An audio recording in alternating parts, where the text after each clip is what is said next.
வணக்கம்.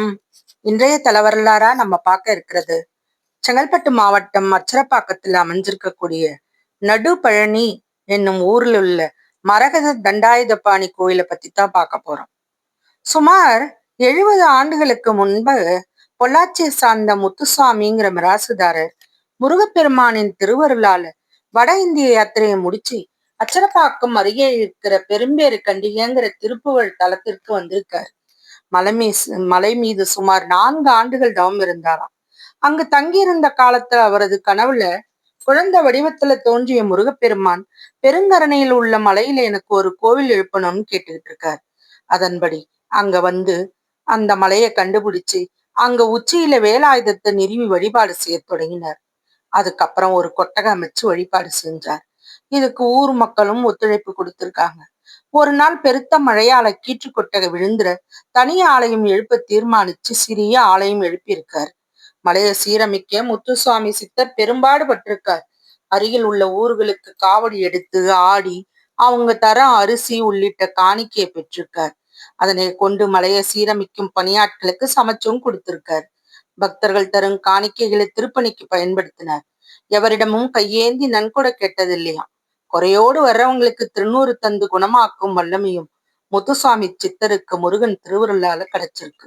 இப்படி முத்துசுவாமி சித்தரின் 50 ஆண்டு கால உழைப்புல உருவானதுதான் நடுபழனி திருக்கோயில். இந்த சமயத்துல காஞ்சி பெரியவர் ஒரு முறை வருகை தந்தார்.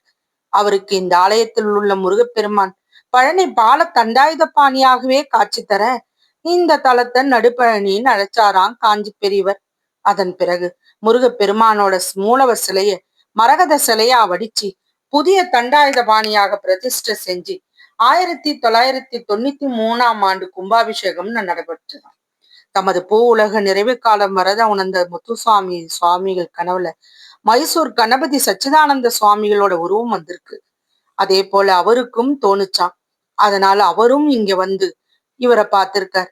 அவரை பார்த்த முத்துசுவாமி சித்தருக்கு மகிழ்ச்சி ஏற்பட்டுதான் இருவரும் ஒரே நேரத்துல இந்த மாதிரி கனவு வந்திருக்கிறது தெரிஞ்சிருக்கு. நடுபழனி மலை பசுமையான பெருங்கருட கிராமத்துல அமைஞ்சிருக்கு. சுமார் 300 அடி உயரமுள்ள கனகமலையான நடுபழனி வடக்குல 128 படிகள் கொண்டு மலையேற வசதியா நேர்த்தியா அமைக்கப்பட்டிருக்கு. மேற்கு புறம் வாகனங்கள் மலையேறும் சாலை வசதியும் இருக்கு. அங்க மலேசியாவுல 10 மலை பகுதியில் உள்ள முருகப்பெருமான் சிலையை போலவே 45 அடி உயரம் முருகப்பெருமான் கம்பீரமா மேற்கு நோக்கி காட்சியளிக்கிறார். மலை உச்சியில இந்த கோவில் உருவாக மூல காரணமா இருந்த முத்துசுவாமி சித்தரின் ஜீவசமாதியும் அமைஞ்சிருக்கு. சற்று மேல பாத்தீங்கன்னா இடுமன் சன்னதியை கடந்து சில படி ஏறினா நடுபழனி முருகன் ஆலயம் கிழக்கு முகமா காட்சி தரும்.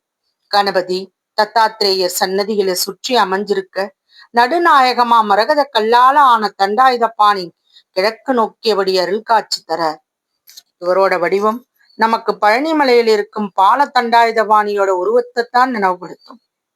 ஆலய மகா மண்டபத்துல இடதுபுறம் வள்ளி தெய்வாயான சமேத சண்முக பெருமாள், வலதுபுறம் விநாயகர், பிரம்மன், விஷ்ணு, ருத்ரன் வடிவமான தத்தாத்திரேயர், நாக தத்தாத்திரேயர், லட்சுமி, சரஸ்வதி, பார்வதி வடிவான அனகாலட்சுமி, உற்சவர் விநாயகர், வள்ளி தெய்வான சமேத சுப்பிரமணியர் சிலா வடிவங்கள் அமைஞ்சிருக்கு.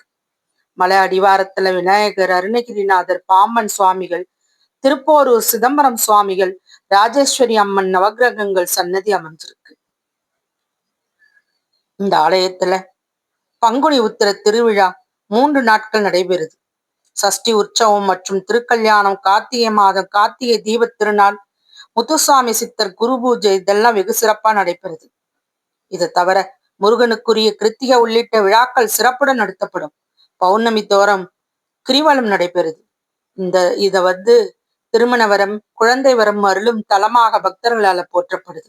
தொடர்ந்து 6 செவ்வாய்க்கிழமைகள்ல விரதம் கடைபிடிக்கிறவங்களுக்கு பக்தர்களுக்கு கைமேல பலன் கிடைக்கிறதா பக்தர்கள் நம்பிக்கை தெரிவிக்கிறாங்க.